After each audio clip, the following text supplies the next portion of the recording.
인도에서 처음 발견된 델타 변이 바이러스가 전 세계 곳곳에서 급속도로 확산하고 있습니다. 국내 전파 우려는 없는지 또 어떤 대책이 필요한지 김윤 서울대 의료관리학과 교수를 연결해서 들어보도록 하겠습니다. 김윤 교수님 안녕하십니까? 나와 계시죠? 네, 안녕하십니까? 네. 델타 변이 바이러스가 다른 변이 바이러스하고 어떻게 비교할 수 있는 건지 더 치명적이고 전파력도 높다고 하는데 그 구조가 어떻게 네, 다른 건지 좀 궁금하고요. 또 인도에서 생겼다고 하는데 전 세계로 이렇게 빠르게 확산되는 배경은 뭔지도 좀 궁금하고요. 네. 그 코로나 바이러스가 사람 몸에서 그 번식할 때 인체에 있는 세포에 있는 AC2 수용체라고 하는 것과 결합해서 세포 내로 진입을 하는데요. 예. 그 델타 변이에서 일어난 중요한 두 개의 스파이크 단백질의 변이가 코로나 바이러스가 인체의 세포막에 있는 수용체와 잘 결합해서 세포로 쉽게 침입할 수 있도록 도와줍니다. 그렇기 때문에 당연히 이제 델타 변이가 세포 내에서의 증식이 더 빨라지고 예. 증식이 빨라지니까 전파력도 높아지고 더 중증 환자도 많이 발생하는 것으로 알려져 있습니다. 예. 그럼 전 세계로 이렇게 빨리 퍼지는 것도 역시 전파력이 워낙 강하기 때문에 그런 건가요? 예, 높은 전파력 때문에 이제 기존에 있던 바이러스들을 빠른 속도로 대체해 가고 있는 것으로 생각이 됩니다. 네. 그런데 델타 변이 바이러스를 걱정하는 도중에 벌써 델타 플러스도 나왔다라고 하는 건데 그럼 변이가 또 네, 변이를 낳는 건가요? 얼마나 다른 건가요? 이렇게 되면. 네, 그러니까 코로나 바이러스가 이제 그 사람에서 감염이 되면서 계속해서 바이러스도 진화하고 변이를 일으키게 되는데요.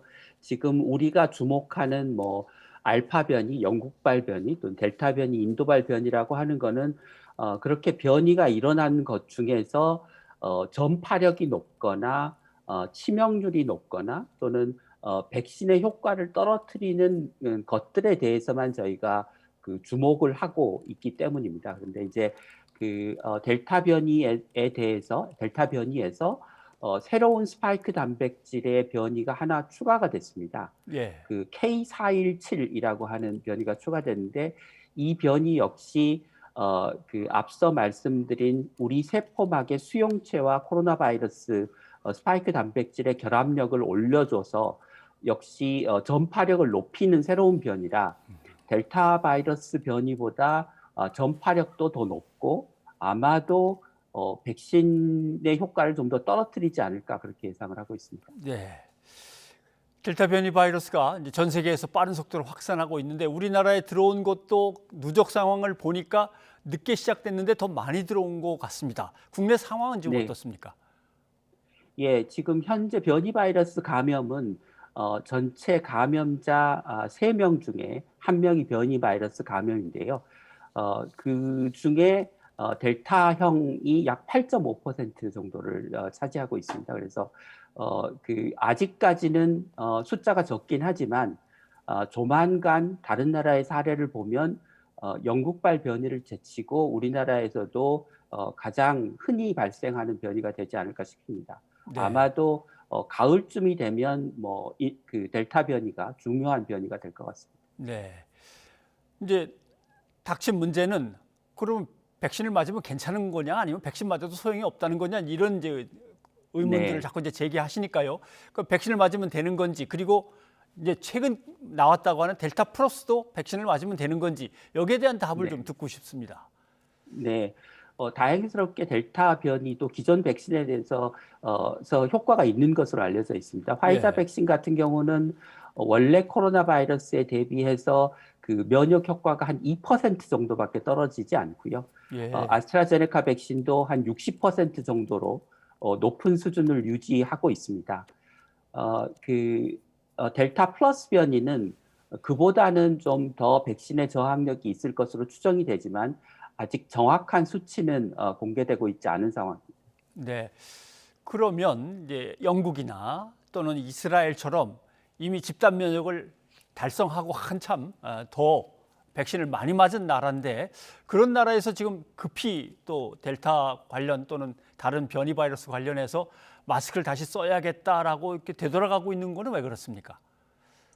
우리가 이제 집단 면역을 달성하기 위해서 전 국민의 몇 퍼센트가 예방 접종을 해야 하느냐는 코로나 바이러스의 감염 재생산 지수, 그러니까 코로나 바이러스에 감염된 사람 한 사람이 몇 명을 감염시키느냐에 따라서 그 값이 달라집니다. 예. 그래서 전 국민의 70%가 접종을 하면 집단 면역을 달성할 수 있다고 하는 것은 원래 코로나 바이러스의 감염 재생산 지수를 2.5로 보고, 그러니까 감염된 사람 한 사람이 새로운 환자를 2.5명 예. 감염시킨다라고 가정했을 때의 값인데요. 이게 델타 변이가 그보다 1.6배 정도 전파력이 높다고 하면 그 값이 이제 집단 면역을 달성하기 위해서 접종을 받아야 될 우리 국민의 비율이 한 85%에서 90% 정도로 아하. 올라가게 됩니다. 예. 근데 이제 영국이나 이스라엘도 아직 그 정도 수준에는 접종률이 이르지 못했고, 특히 접종률이 낮은 젊은 층에서의 확산이 늘어나고 있는 것으로 추정됩니다. 네. 지금 말씀하신 이제 걸 감안할 때 뭐 벌써 신규 확진자가 600명대로 다시 올라섰다 그러고 외국에서 들어오는 신규 확진자도 보니까 늘 한 40명씩은 되는 것 같더라고요. 이런 상황에서 우리가 다음 달부터 백신 1차 접종자 또는 뭐 완료한 사람에게 대해서 마스크를 벗으십시오. 벌써 됩니다. 또 뭐 모이는 숫자에 대한 제한도 풀고 이래도 되겠습니까? 일단은 이제 실내보다 감염의 위험이 한 20분의 1 정도로 낮습니다. 그래서 네. 실외에서 접종을 마친 사람이 마스크를 벗는 것은 크게 감염자 수를 늘리는 요인으로 작용할 것 같지는 않습니다. 그리고 이제 백신 접종이 60세 이상 노인들을 포함해서 대부분의 고위험군에 대해서 완료된 상황에서 코로나19의 치명률이 과거에 비해서 크게 낮아졌습니다. 그래서 최근 아마 이제 7월 초쯤이 되면 치명률이 원래 한 5분의 1 수준으로 줄어들 거로 생각이 되는데요. 예. 그러면 치명률이나 중증 환자를 기준으로 하면 지금 한 500명 정도의 환자가 발생하는 것이 작년 기준으로 하면 100명 정도의 확진자가 발생하는 것과 비슷한 수준이 됩니다. 그래서 지금 상황이 확진자 수를 기준으로 보면 많긴 하지만 고위험군에 대한 접종으로 치명률이 낮아지고 중증 환자 발생이 줄어들었기 때문에 그렇게 위험한 상황은 아니다라는 점을 먼저 말씀드리고 싶고, 네.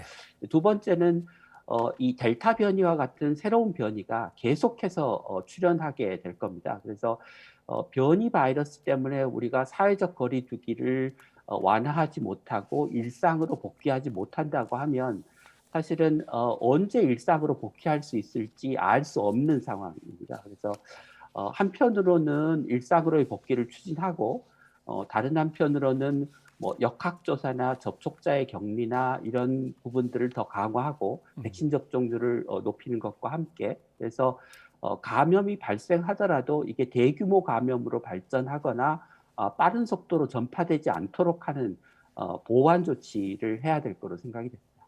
네. 결국 그런 조치들이 나온다 하더라도 또 자율적으로 국민들은 더 철저히 방역 수칙을 좀 지키면서 협조를 해야 네, 되겠군요. 알겠습니다. 김윤 교수님 오늘 여기까지 듣도록 하겠습니다. 고맙습니다. 고맙습니다.